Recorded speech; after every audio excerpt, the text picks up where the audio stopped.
हाँ प्यारे बच्चों, आज अपन पढ़ेंगे गणित में त्रिज्यीय खंड से संबंधित प्रश्न। और दूसरा, आज एक पेपर में आपको और समझा रहा हूँ, तो पेपर पूरा त्रिज्यीय खंड के प्रश्न आपको कल और बता दिए थे।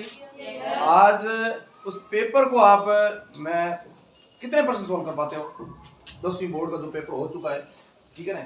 जो जिस विद्यार्थी को आपको बहुलक पढ़ा दिया, मैंने वर्ग से संबंधित पढ़ा दिया, ये शंकु, बेलन और ये अपने ठोस, अर्धगोले, गोले, ठीक है ना, इससे संबंधित प्रश्न हो चुके हैं। समांतर श्रेणी के प्रश्न शायद होने हैं, और बाकी गुणनखंड से संबंधित प्रश्न जितने भी अपने ये अभाज्य गुणनखंड ये हो चुके हैं।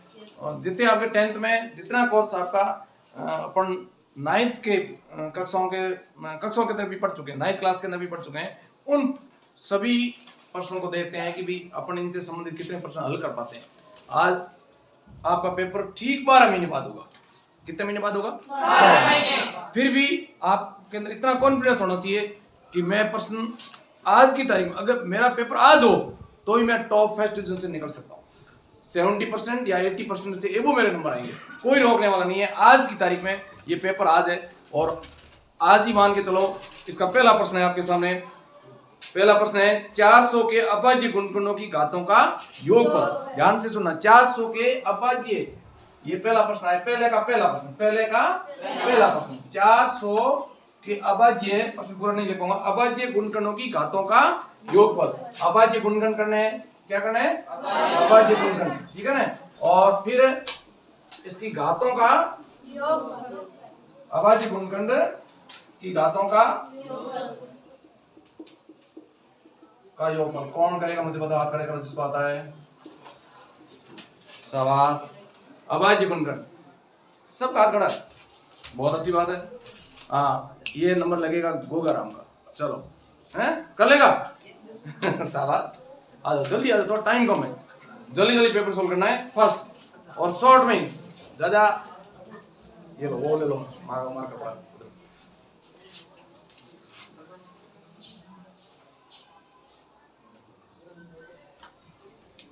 बोलना नहीं है वो, आप ही एक इसको करने दो खुद को।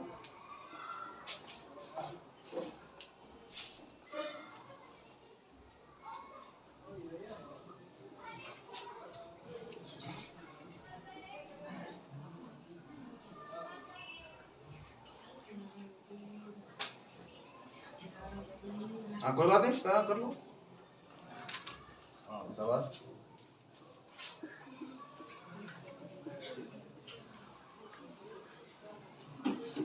दो कितनी बार है? ये 5 क्यों लगा? दो कितनी बार है? ये बीच में बड़ा लगा इस, हाँ इसके बीच में। हाँ शाबाश। हाँ कर सही कर रहा है।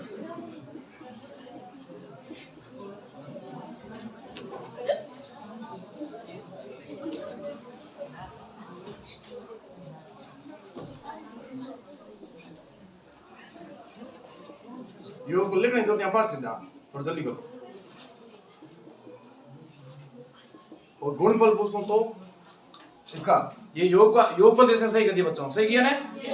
लेकिन गुणनफल पूछो तो ये प्रश्न गुणनफल आ जाए इसी जगह। घातों का गुणनफल कर लो। हाँ, लिखने की जरूरत नहीं है, सीधे बता दे गुणनफल क्या होगा। Good, clapping.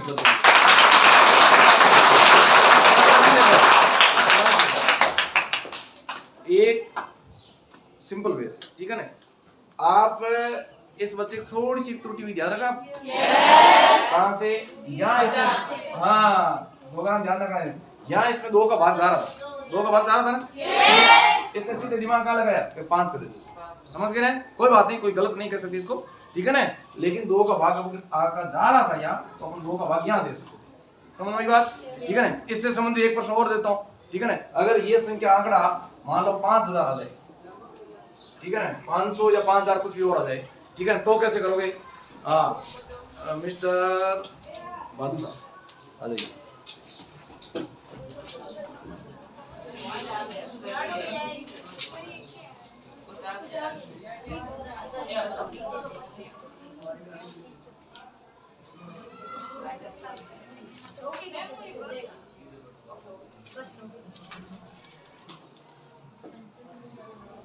शाबाश।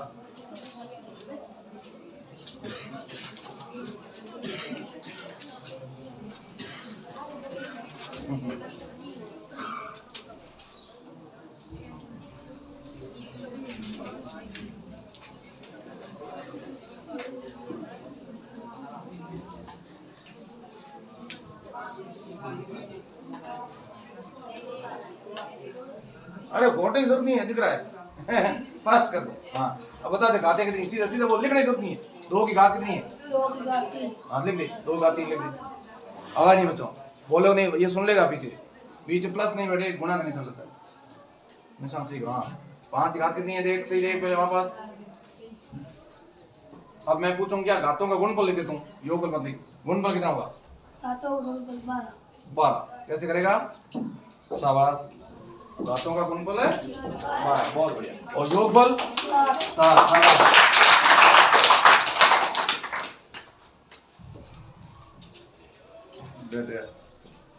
समझ बात आएगी या फिर पहले आ जाएगी? तो बहुत अच्छा, इस तरह का प्रश्न आएगा आपका 1 नंबर का अंक है, पहला ही प्रश्न, और बिल्कुल उत्साह के साथ, कॉन्फिडेंस के साथ, ये देखो मैंने प्रश्न कर दिया। अब पेपर आपका 12 महीने बाद में इससे जुड़ा ही प्रश्न आएगा, ठीक है ना? या तो सीधा पूछ लेगा अब्बा जी गुणनखंड कीजिए, भाई इसका अब्बा जी गुणनखंड ऑब्जेक्टिव आ रहा है, तो ऑब्जेक्टिव आ रहा है, उसकी जगह बड़ा प्रश्न दे 1 नंबर का, तो बड़ा प्रश्न वैसे आएगा नहीं 1 नंबर का, क्यों खालिस्तान आता है, उसके बाद एक छोटा प्रश्न हाँ हो सकता है आ जाए, ठीक है, लेकिन फिर भी क्या आपका ऑब्जेक्टिव होता है तो घातों का योगफल पूछेगा, ठीक है ना, या घातों का गुणनफल पूछेगा, या यूं पूछ ले कि भाई केवल अलग अलग जैसे गुणनखंड होते हैं, 2 की घात 3 है, 5 की घात 4 है, तो एक पूछ ले कि भाई 2 की घात कितनी आएगी इसमें, ठीक है ना, 2 की घातें कितनी है लिखिए, तो 2 की घात कितनी है 3, समझ में बात में। या पूछ ले 5 की घात कितनी है तो 4, ठीक है ना, इसी प्रकार। और थोड़ा सा ये याद रखना को, अगर आप अपने को हालांकि कोई गलत की श्रेणी में पढ़ नहीं डालेंगे, क्योंकि गलती यहाँ कहाँ करोगे आप, वापस गलती कहाँ हो जाएगी, दोबारा देखो और बताता हूँ।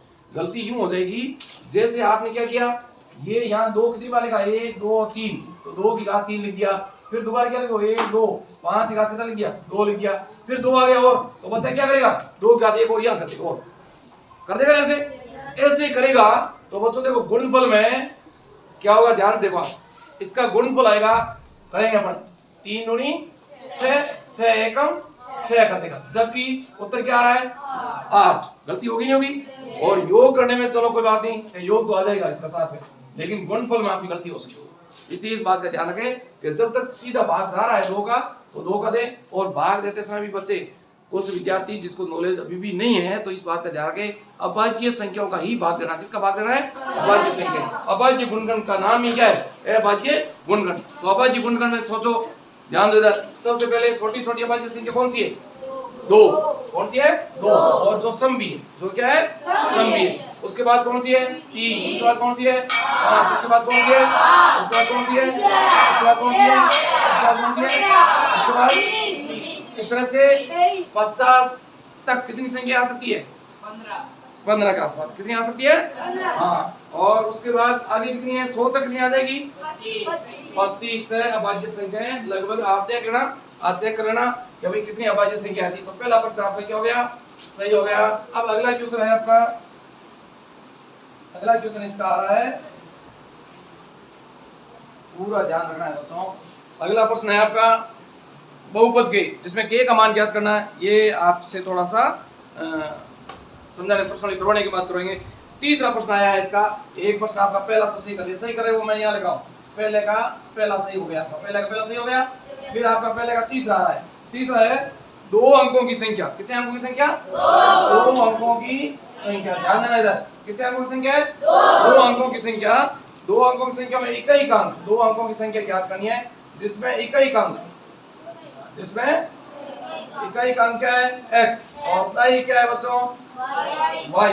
और अब आपको संख्या ज्ञात करनी है कि वह संख्या क्या होगी, ठीक है ना? बता देगी? शाबाश, देखो हैं, कर लेगी कविता? हाँ तो कर लेगी, आ जाओ। हमारे वर्षा कभी याद बढ़ाए, देखो करेगी वर्षा। चलो इसमें तेरा दूसरा देता हूँ, इधर जा, तेरे को और देता हूँ। इकाई का अंक है a और दाई का अंक है b। वर्षा कर ले, इकाई का अंक a और दाई का अंक b। a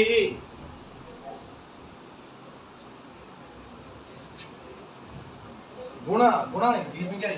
plus. हाँ चलो सही, शाबाश। इसके भी क्या किया बच्चों? 10b प्लस है a कर दिया, बहुत अच्छा। वर्षा ने भी सही किया और हमारे संतोष ने भी क्या किया?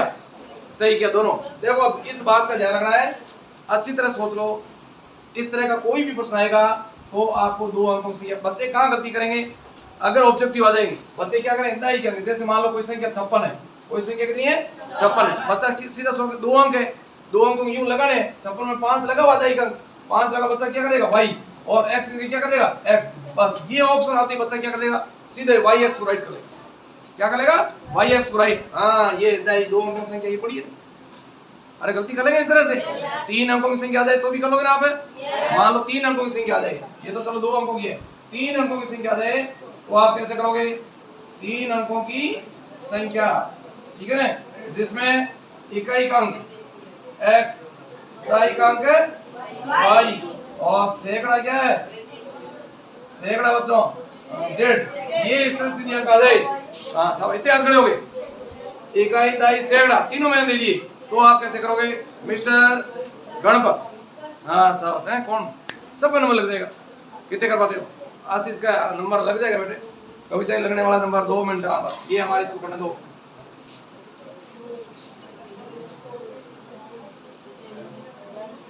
अब करेगा क्लैपिंग, शाबाश,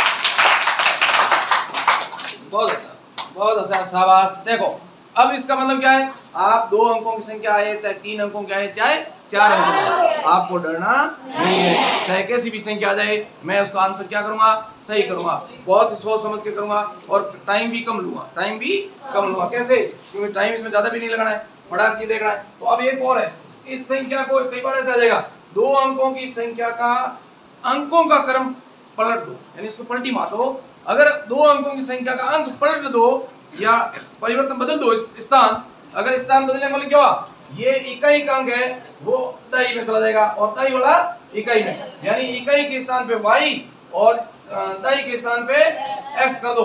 तो आप कैसे करोगे मुझे बताओ, ऐसे कर दो सीधे ही 10x + y, ठीक है ना, 10x + y। अब आपको समझ में आ गया। अब मैंने कहा था 56 जो अंक था, इधर देखो बच्चों, ये कंफ्यूजन मैं दूर करता हूँ, यहाँ इसका भी कंफ्यूजन आपका दूर कर देता हूँ। 56 लिखते समय ध्यान रखना इकाई का अंक, जैसे मान लो क्या है इकाई का अंक आपका रहता है, इकाई का अंक क्या है y, तो इकाई का अंक क्या है 6, तो 6 प्लस दाई का अंक क्या है 5, तो 5 इनटू क्या है 10, और 10 से गुणा करना होता है, तो यहाँ से देखो ध्यान से, तो 50 + 6 बराबर कितना हो जाएगा 56, होगा नहीं होगा। इसी प्रकार 3 अंकों की संख्या जैसे 3 4 6 आ जाए, 3 4 6, तो अपन क्या करेंगे देखो 3 अंकों का है, तीसरा सैकड़ा है, तो इसको किससे गुणा करोगे 100 से, ये है दाई का 40 को 10 से गुणा करेंगे प्लस 6 इनटू 1 इकाई, ठीक है ना, तो ये हो जाएगा कितना 300 प्लस 40 प्लस 6 कितना हो जाएगा 346, 346। तो ये इस तरह से बच्चों आपको 3 अंकों का है तो ही कर लेना है, 2 अंकों का तो आपको आ ही रहा है अभी, ठीक है ना। और ये भी प्रश्न कितने नंबर का आएगा आपका 1 नंबर का प्रश्न है, कितने नंबर का है 1 नंबर का प्रश्न। ये तीसरा प्रश्न भी आपने कर लिया।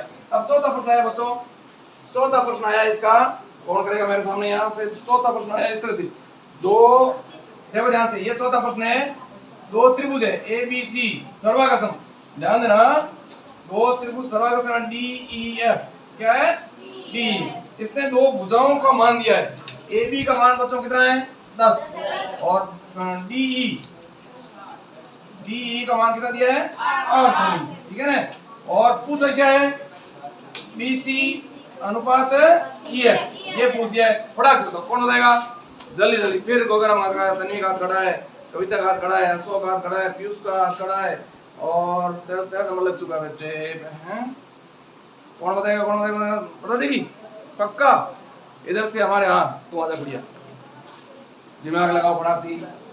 ए बी का मान कितना बच्चों 10 और बी सी का मान 8, और ये अनुपात पूछा केवल, ज्यादा कुछ नहीं है, क्या पूछा है अनुपात पूछा है, शॉर्ट में लिख दो तो उत्तर लिख दो सीधे, कैसे किसका भाग देगा 2 का भाग देगा, यानी अनुपात ही पूछा है, लेकिन ये बी सी का अनुपात इसमें इसके बराबर क्यों होगा ये पता चला है, भुजाएं समान नहीं कह सकते, समानुपात याद रखो, क्या है चिन्ह किसका है ये चिन्ह सर्वागसम नहीं समरूपता, किसका चिन्ह है समरूपता। और बच्चों सर्वागसम तक आएगा तो चिन्ह में क्या होगा, यहाँ बच्चा नीचे क्या लगेगा बराबर, नीचे क्या लगेगा बराबर लगते ही ये सर्वागसम हो जाएगा, क्या हो जाएगा सर्वागसम। सर्वागसम क्या होते हैं संगत अवयव, क्या होते हैं बराबर होते हैं। संगत क्या होते हैं? बराबर। तो भाई ने बहुत अच्छा बता दिया कि 5 अनुपात क्या होगा?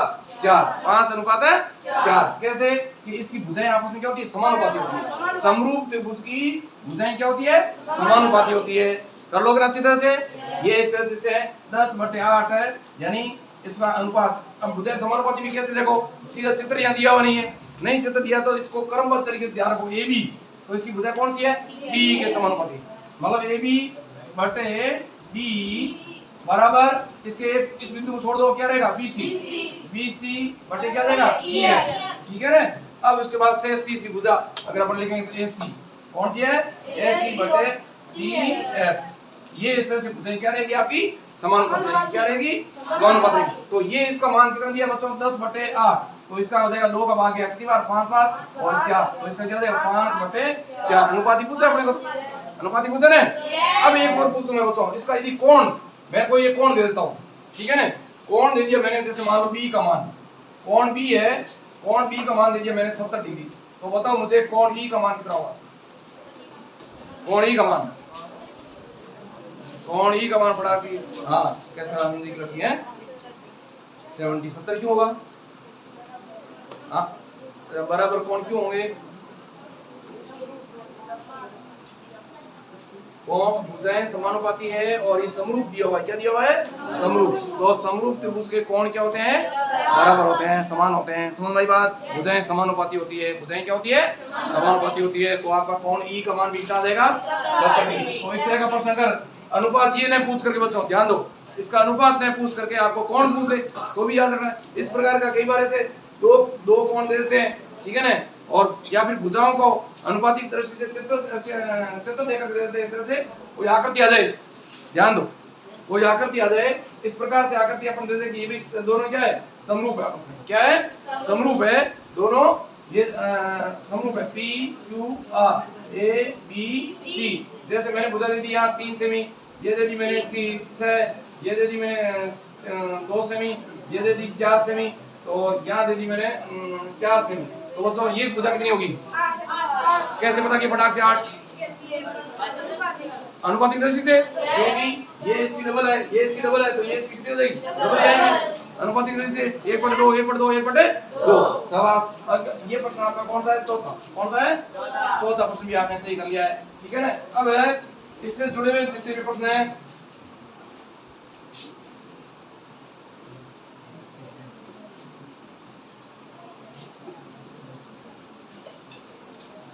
हाँ अब अगला प्रश्न आपके लिए ये रहा। अब मूल बिंदु, ध्यान देना, मूल बिंदु 0 0 से, ये इसका 5वां प्रश्न है। मूल बिंदु ओ है वो 0 0 से क्या दिया इसने? से बिंदु P है वो -3 और 4 की दूरी है, ठीक है ना?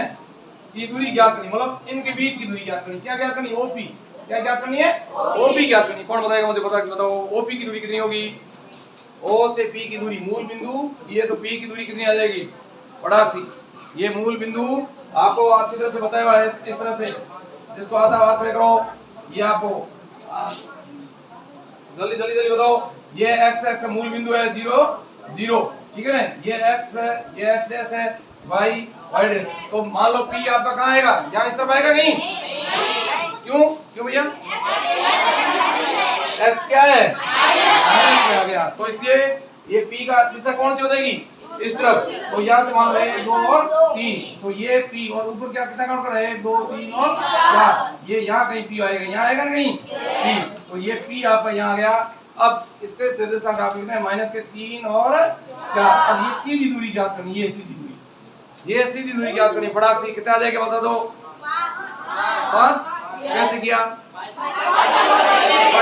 तो यार इसमें कुछ ज्यादा करने की आवश्यकता नहीं, पाइथागोरस प्रमेय लगा लो अपनी, तो ये हो जाएगा। क्योंकि ये भुजा कितनी है? 3 सेमी है और ये कितनी है? 4, तो ये 90 डिग्री कोण बना दिया, ठीक है ना? तो ये आपको ज्ञात कर लेना सीधा ही।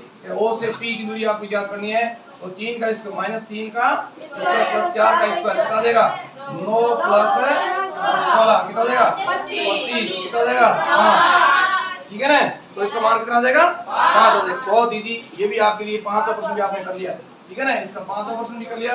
लेकिन एक और है, इस तरह का प्रश्न यदि आ जाए कि यदि कोई बिंदु है ध्यान दो इधर, आपका बिंदु जिसमें इस तरह दे दो, एक्स एक्स पर कोई बिंदु पर दे दे कि P है, उसके 3 और माइनस के 4 है, तो बताइए इसकी एक्स एक्स से दूरी कितनी है, एक्स एक्स से दूरी कितनी, ये कोई बिंदु दे दिया तो इसकी एक्स एक्स से दूरी पूछी गई है तो कितना आएगा, फटाक से बताओ, इस तरह का प्रश्न दूरी वाला। हाँ तन्वी, 4 होगा, माइनस कर, माइनस में नहीं आएगा, हाँ दूरी हमेशा प्लस में आएगी। और एक्स एक्स का पूछो, इस तरह का प्रश्न अवश्य आएगा, अगली साल आपका पक्का आएगा, ये दूरी का दे दिया, पूछ दिया है, ठीक है। और यही प्रश्न बच्चों मैं नागौर जाते रास्ते समय मैंने बच्चों को भेजा लिख करके ग्रुप में, ठीक है ना, ये प्रश्न आ सकता है, ये 100% आने की संभावना है। परीक्षा 26 को 25 तारीख को लगभग 10 एक या मतलब 1 या 1:30 बजे की बात है मेरे हिसाब से, वहाँ चलते रास्ते में भेजा कि इस प्रश्न को आप दोबारा, हालांकि कोई ज़्यादा टफ नहीं है लेकिन ऑब्जेक्टिव आने की संभावना है या फिर खाली स्थान आने की संभावना है कि अभी इसमें इसकी दूरी क्या होगी। तो यहाँ से आपको बिंदु पूछ लेंगे, एक्स एक्स से दूरी, एक्स एक्स से दूरी कितनी है, और वाई एक्स से पूछे तो 3, तो एक्स एक्स इतना ध्यान रखना, एक्स एक्स से दूरी पूछे तो एक्स स्वयं को ढक दो, ठीक है ना, पीछे क्या रहेगा वाई वाला, और वाई एक्स से दूरी पूछे तो बस है ना, तो ये आंसर, ये आपका पक्का नंबर है क्योंकि ये प्रश्न आ चुका है, तो ये दूरी वाला प्रश्न अवश्य पूछेंगे। या पूछेंगे मूल बिंदु के निर्देशांक क्या है, मूल बिंदु से निर्देशांक क्या होते हैं, 0, मूल बिंदु के निर्देशांक 0 0 अवश्य आएगा।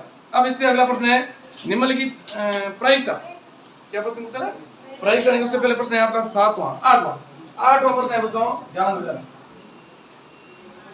8वां प्रश्न इस प्रकार का है, छठा तो है कोसेक इसको 45 माइनस कोट इसको 45, ये आपको अभी करवाए नहीं है, त्रिकोणमिति तो 9th में थी नहीं, इतनी 10th में तो आप आएगी तो करवाएंगे। ऊर्ध्वाधर खंबे की परसाई और खंबे की ऊंचाई, ये भी आपका 10th के कोर्स में आएगा।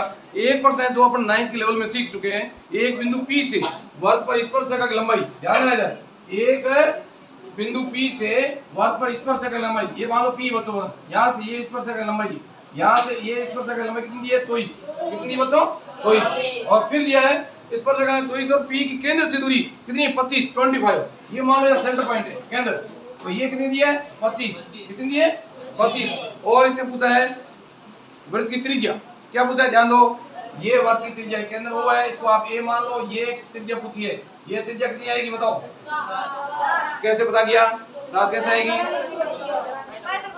पाइथागोरस प्रमेय क्यों लगेगा इसमें, कैसे, यह 90 का कोण कौन सा है, यह 90 का कोण कौन सा है, स्पर्शरेखा और त्रिज्या यहाँ कितने डिग्री कोण बनाती है, तो याद रखना स्पर्श बिंदु पर स्पर्शरेखा और त्रिज्या लंबवत होती है, यानी 90 डिग्री का कोण है, याद रख लोगे ना, तो यहाँ 90 का कोण बनेगा, तो बच्चों ये सामने की भुजा क्या हो जाएगी, कर्ण, क्या हो जाएगी कर्ण, तो कर्ण तो आपको दे दिया, कर्ण तो दे दिया, और आपको ये आधार भी मान लो आ गया, और ये लंबवत भुजा एक आपको याद करनी है, तो आपकी कितनी आ जाएगी 7, और ये पाइथागोरस त्रिक भी याद रखो, एक 7 24 से 25 और 1 6 8 10 3 4 5, ठीक है, 5 12 13, ठीक है ना, ये कुछ पाइथागोरियन त्रिक है वो याद रखो, 3 4 5, ठीक है ना, एक एक एक और एक रूट 2 होती है, ठीक है ना, इस तरह से, और फिर 6 8 10 और 5 12 13, ठीक है ना, ये इस तरह के 7 कितना है 24 से 25, तो ये पाइथागोरियन त्रिक याद रखो, इसका भी 5 का 25 का स्क्वायर करके माइनस 24 का स्क्वायर घटा लोगे तो कितना आएगा 49, 49 का वर्ग करोगे कितना आ जाएगा 7, शाबाश, ये भी आपका आंसर आप कर लोगे आराम से, 8 हो गए, या कोई एक बच्चा लिख रहा कौन कितने प्रश्न आप कर लोगे, एक वर्ग की त्रिज्या 7 सेमी, उस वर्ग का चतुर्थांश पूछ दिया, एक वर्ग की त्रिज्या कितनी बच्चों 7 सेमी, वर्ग की त्रिज्या है r बराबर, ये प्रश्न आपका कौन सा है 9वां, ध्यान देना इधर, r बराबर कितना बच्चों 7 सेमी, और चतुर्थांश का क्षेत्रफल पूछा है, कौन करेगा बताओ मुझे, चतुर्थांश का क्षेत्रफल पूछ दिया है, ठीक है ना, हाँ तन्वी आ जाओ, कर लेंगे ना, आ जाओ बड़ा अच्छा भाई, चतुर्थांश कितने, एक तो ये आपको आईडी होता था, देखो चतुर्थांश ध्यान दीजिए इधर, ये पहला, ये दूसरा, ये तीसरा, ये चौथा, तो 4 ही होते हैं, तो इसमें से आपको एक चतुर्थांश का पूछा है, किसका पूछा है, एक चतुर्थांश का पूछा है, ठीक है ना, तो पूरे वर्ग का क्षेत्रफल क्या होता है, पूरे वर्ग का क्षेत्रफल,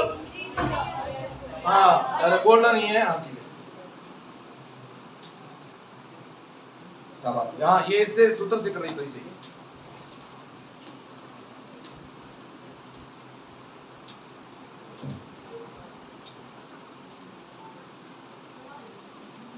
हाँ ठीक है भाई, अब ये कर लेंगे गुणा, ठीक है ना। चलो और का एक और कटेगा ये, ठीक है। चलो अब इतना टाइम कम थोड़ा, ये बस इस तरह से आपको बच्चों पाई आर स्क्वायर, अरे क्या आ गया पाई आर स्क्वायर आ गया। पाई आर स्क्वायर क्या वर्ग का पूरा क्षेत्रफल, वृत्त का पूरा क्षेत्रफल है। तो वृत्त का क्षेत्रफल, अब एक चतुर्थांश कितने डिग्री का होता है, 90 डिग्री होता है।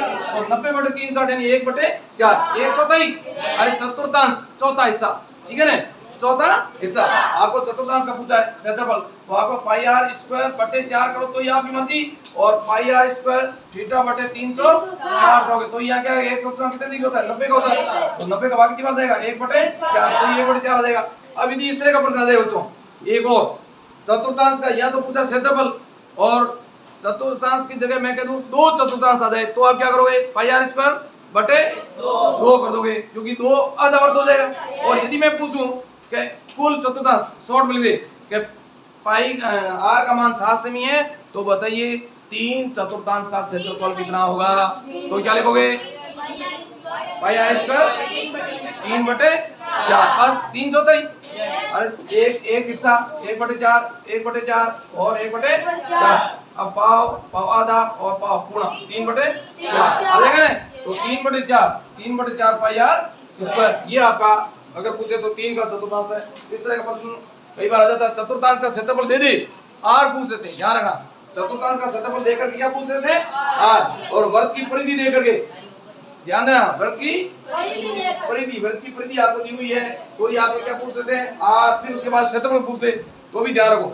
अगर वर्ग की परिधि दी हुई है 2 पाई आर, ध्यान दो क्या दी हुई है, ध्यान दो 2 पाई आर अगर दी हुई है, तो आपको आर ज्ञात करके क्या ज्ञात कर सकते हो, क्षेत्रफल पाई आर स्क्वायर, अरे क्षेत्रफल ज्ञात कर लोगे यहाँ से आर ज्ञात करके। और यदि ये दिया हुआ है तो यहाँ से भी क्या ज्ञात करना है, आर ज्ञात कर, फिर 2 पाई आर, यानी आपको वर्ग की परिधि ज्ञात कर लेनी, ये ध्यान रखना इस बात का, ठीक है ना।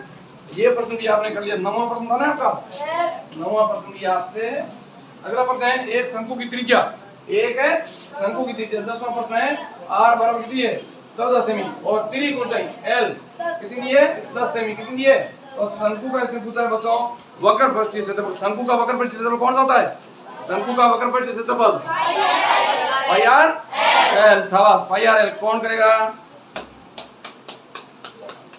आ जाओ जल्दी, सुरेश, सुधा, पाई आर एल वेरी इजी, कोई ज्यादा मान थोड़ा फास्ट करना है, बस 2 मिनट में शॉर्ट मान कर बता दो, सूत्र लगा दे।